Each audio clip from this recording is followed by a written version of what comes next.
दोस्तों, आजकल अवैध कब्जा दिन प्रतिदिन बढ़ता जा रहा है। अवैध कब्जे की समस्या की मार झेल रहे गरीब वर्ग को कहीं से भी राहत नहीं मिल पा रही है। गरीब वर्ग जो है अपनी ही ज़मीन को छुड़वाने के लिए, कब्जाधारियों से मुक्त करवाने के लिए कोर्ट कचहरी के चक्कर लगा लगा के थक जा रहे हैं, परेशान हो रहे हैं, हारी मान के बैठ भी जा रहे हैं। लेकिन अब ऐसा करने की ज़रूरत नहीं है। अगर किसी अवैध कब्जाधारी ने, कोई भूमाफिया गुंडा प्रकृति का व्यक्ति है या किसी व्यक्ति ने आपकी प्रॉपर्टी पे कब्जा कर रखा है, आपके नाम की प्रॉपर्टी है और वो कब्जा नहीं छोड़ रहा है, चाहे वो प्रतिकूल कब्जा कानून के तहत 12 साल से अधिक का ही कब्जा क्यों ना हो, ठीक है। प्रतिकूल कब्जा कानून अपने यहाँ एक है, उसके तहत अगर ये होता कि 12 साल तक किसी ने अगर कब्जा कर रखा है, भले ही प्रॉपर्टी उसकी नहीं है तो भी वो प्रॉपर्टी उसकी हो जाती है। लेकिन अब ऐसा नहीं होने वाला। सुप्रीम कोर्ट का एक नया जजमेंट आ चुका है, पिछले कुछ महीनों पहले आया था।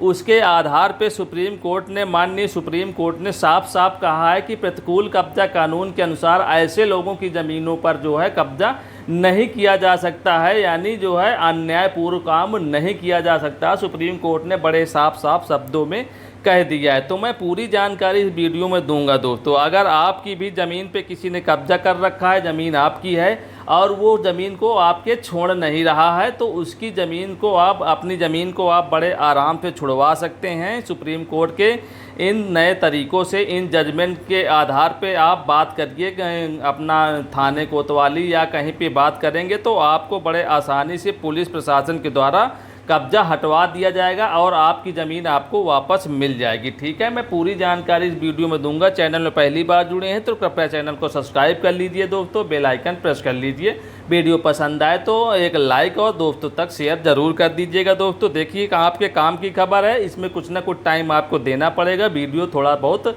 लंबा हो सकता है दोस्तों, ठीक है। मैं कोशिश करूँगा कि ज़्यादा लंबा ना हो वीडियो, ठीक है। आइए आगे की फटाफट जानकारी देते हैं।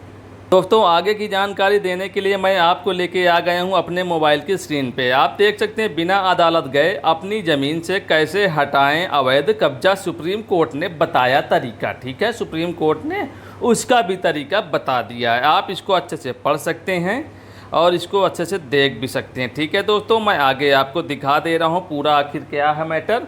घर या ज़मीन खरीदना हर किसी का सपना होता है। सुप्रीम कोर्ट का जजमेंट है ये, हैं। इसके लिए लोग अपनी ज़िंदगी की सारी पूंजी, जमा पूंजी लगा देते हैं। प्रॉपर्टी में निवेश सबसे सुरक्षित निवेश माना जाता है, क्योंकि इसे पैसे या गहनों की तरह चोरी नहीं किया जा सकता। हालांकि कई बार ऐसा होता है, ज़मीन या मकान पर अवैध कब्जा हो जाता है, जिससे लोग बेहद परेशान हो जाते हैं और उन्हें यह समझ नहीं आता कि क्या कदम उठाएं। पिछले कुछ वर्षों में ऐसे मामलों में तेज़ी आई है और प्रॉपर्टी विवादों से जुड़े कई मामले अदालतों में लंबित है, जिन पर अभी तक सुनवाई नहीं हुई। लेकिन अगर आपकी ज़मीन या घर पर किसी ने कब्जा कर लिया तो आपको घबराने की ज़रूरत नहीं है। आप बिना कोर्ट के, बिना कानूनी सहायता के भी अपनी प्रॉपर्टी से अवैध कब्जा हटवा सकते हैं दोस्तों, ठीक है। इसको आप आगे से देख लीजिए, आराम से पढ़ लीजिएगा दोस्तों। मैं पूरी जानकारी यहाँ पे आपको दे रहा हूँ, आप सब लोग देख लीजिए। ज़मीन के अवैध कब्जे पर क्या है सुप्रीम कोर्ट का फैसला, वो भी आप सब लोग देख लीजिए आराम से दोस्तों। हो सकता है वीडियो थोड़ा सा लंबा हो जाए, लेकिन आपके काम की खबर है। अगर कोई अवैध कब्जा किया हुआ है तो इसके लिए तो ये बहुत ही महत्वपूर्ण वीडियो होने वाला। आपकी प्रॉपर्टी आपको मिल जाने वाली है। सुप्रीम कोर्ट ने प्रॉपर्टी पर अवैध कब्जे संबंधित एक मामले महत्वपूर्ण फैसला सुनाया है, जिसमें बताया गया है कि आप अपनी प्रॉपर्टी से कब्जाधारी को बिना अदालत की मदद के कैसे हटा सकते हैं। केस दरअसल किसका केस था? पूनाराम बनाम मोतीराम, ठीक है। पूनाराम बनाम मोतीराम मामले में सुनवाई करते हुए शीर्ष अदालत ने स्पष्ट किया है कि कोई भी व्यक्ति किसी अन्य की संपत्ति पर गैर कानूनी तरीके से कब्जा नहीं कर सकता। यदि कोई किसी की प्रॉपर्टी पर कब्जा कर लेता है तो पीड़ित पक्ष स्वयं कानूनी प्रावधान के अनुसार या फिर शासकीय सहयोग से या न्यायिक हस्तक्षेप करके उस कब्जे को हटा सकता है। हालांकि यह आवश्यक है कि आप उस प्रॉपर्टी के वैध मालिक हो, उसकी टाइटल आपके नाम हो, यानी आपको वैध मालिक होना पड़ेगा और टाइटल यानी प्रॉपर्टी आपके नाम होना चाहिए, ठीक है। अगर ऐसा सब कुछ है तो कब्जा कानून जो अपने देश में है, प्रतिकूल कब्जा कानून, उसका भी बेनिफिट सामने वाला नहीं उठा पाएगा। यानी जो भूमाफिया है वो प्रतिकूल कब्जा कानून का भी फायदा नहीं उठाने पाएगा दोस्तों, ठीक है। सुप्रीम कोर्ट ने साफ साफ यहाँ पे कह दिया, ठीक है। आगे आप सब लोग इसको अच्छे से पढ़ लीजिए। देखिए आखिर आगे क्या है।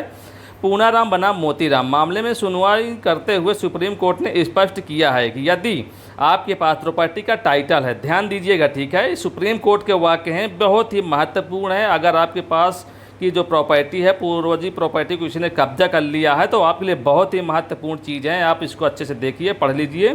तो सुप्रीम कोर्ट ने स्पष्ट किया है कि यदि आपके पास प्रॉपर्टी का टाइटल है तो आप 12 साल बाद भी शासकीय सहयोग से अपनी प्रॉपर्टी से कब्जा हटवा सकते हैं। ठीक है, डेट क्लियर दोस्तों, यहाँ पे आप सब लोग देख लीजिए। इसके लिए आपको अदालत में मुकदमा दायर करने की आवश्यकता नहीं है, लेकिन यदि प्रॉपर्टी का टाइटल आपके नाम नहीं है और कब्जा 12 साल से अधिक समय से है तो आप अदालत में केस करना होगा। इस तरह के मामलों के लिए स्पेसिफिक रिलीफ एक्ट 1963 बनाया गया है।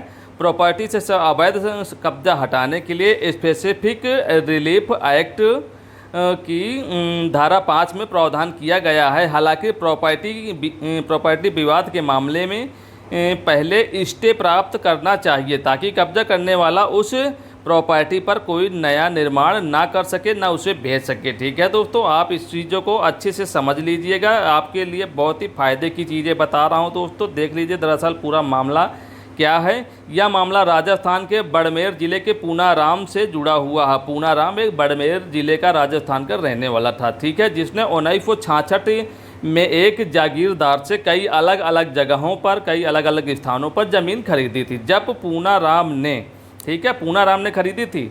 जब पूनाराम ने ज़मीन पर मालिकाना हक का दावा किया तो उसे पता चला कि उस ज़मीन पर मोती राम नामक व्यक्ति का कब्जा है। यानी उसने खरीदी थी तो भाई स्वाभाविक है वो अपना कब्जा लेगा, लेकिन उसको बाद में पता चलता है कि वहाँ पे मोती राम नामक व्यक्ति का कब्जा। हालांकि मोती राम के पास ज़मीन के कोई कानून दस्तावेज नहीं थे।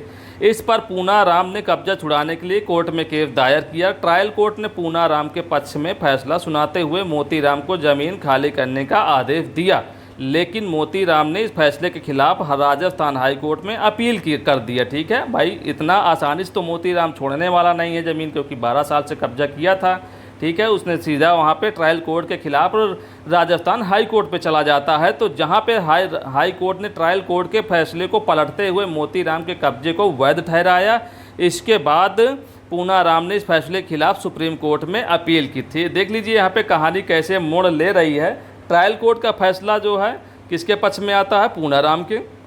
लेकिन मोतीराम हाई कोर्ट पहुंचता है, वहाँ पे मोतीराम के पक्ष में हाई कोर्ट फैसला दे देता है। वहाँ पे हाई कोर्ट सिर्फ यही देखता है कि 12 साल का जो प्रतिकूल कब्जा कानून है उसी के आधार पे उसने उसके पक्ष में निर्णय दिया। लेकिन पूनाराम यहाँ पे हार मानने वाला नहीं था, क्योंकि उसने खरीदी थी ज़मीन, उसके नाम पे थी।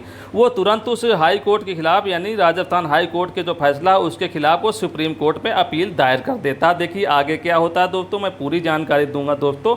बड़ा इंटरेस्टिंग चीज़ है, बहुत काम की चीज़ है, आपके लिए बहुत ही आवश्यक चीज़ है। सुप्रीम कोर्ट ने पूनाराम के पक्ष में निर्णय सुनाते हुए कहा, देख लीजिए, सुप्रीम कोर्ट ने पूनाराम की जो दलीलें थी उसको सुना। जिसके बाद क्या कहता है सुप्रीम कोर्ट?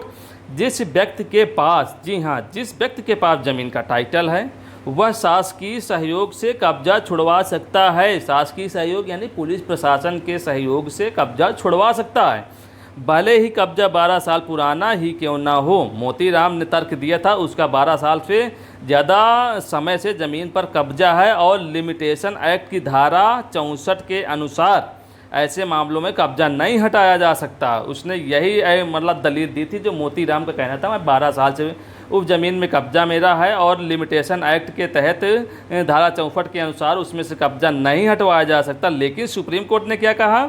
सुप्रीम कोर्ट ने इस दलील को खारिज करते हुए कहा कि यह कानून सिर्फ उन ज़मीनों पर लागू होता है जिनका कोई मालिक नहीं होता है, जबकि अगर ज़मीन का मालिक मौजूद है और उसके पास टाइटल है तो 12 साल बाद भी कब्जा हटवाया जा सकता है। ठीक है, यहाँ पे लिमिटेशन एक्ट का कोई भी रोल नहीं रहने वाला। ठीक है, अगर टाइटल आपके नाम है तो निश्चिंत रहिए, आप लगातार प्रयास करते रहिए, कब्जा निश्चित रूप से हटेगा। दोस्तों मेरी जानकारी अगर आपको पसंद आई हो तो एक लाइक और चैनल को सब्सक्राइब कर लीजिए, जिससे कि जो भी नए कानून से संबंधित वीडियो होंगे, सरकारी योजना, वैकेंसी, नौकरी, कोई भी अपडेट होगी तो मैं आपके काम की ही खबर इस चैनल में डालता हूं। दोस्तों वीडियो को देखने के लिए आप सभी लोगों का बहुत बहुत धन्यवाद।